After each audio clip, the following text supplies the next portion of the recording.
గలగల్ల పారేటి గంగమ్మ తల్లంటి చిన్నారి పొన్నారి చిట్టి చిలకమ్మ.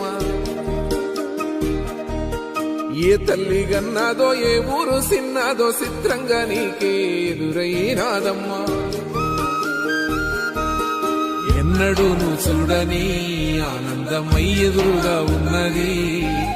ఎందుకో ఈ బంధమే ముందరే తెలిసినట్టే ఉన్నది. నెర్రెబారిన నేల తులసిని కూపడగానే పులకరించినట్టు నీలో